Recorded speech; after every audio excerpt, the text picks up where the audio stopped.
একটি নতুন পরিস্থিতি তৈরি হয়েছে। সেখানে ডক্টর ইউনূস বলছেন যে তার একটি পদত্যাগের সম্ভাবনার কথা আমরা শুনতে পাচ্ছি।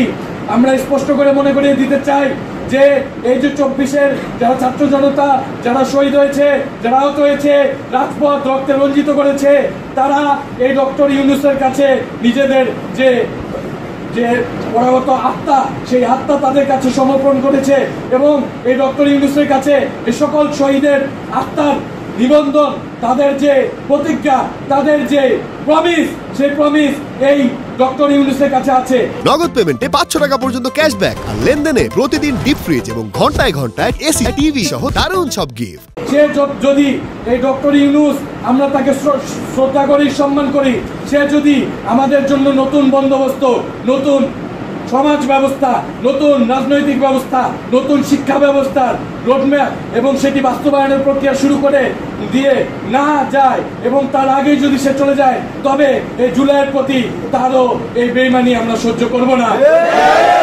আমরা বলতে চাই সে ডক্টর ইউনূস হোক অথবা যেই হোক, আমরা 24-এর ছাত্র জনতা তার উপরে যে দায়িত্ব হস্তান্তর করেছি, সেই দায়িত্ব তার পূরণ করতে সে এই ছাত্র জনতার প্রতি প্রতিজ্ঞাবদ্ধ।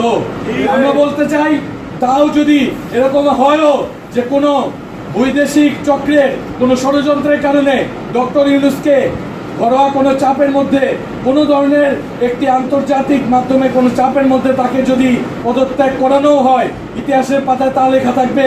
কিন্তু তার থেকে সবচেয়ে বড় ইতিহাস আবার এই বাংলার মাটিতে তৈরি করতে এই ছাত্র জনতা এবার একবারে বিপ্লবী সরকার গঠন করবে।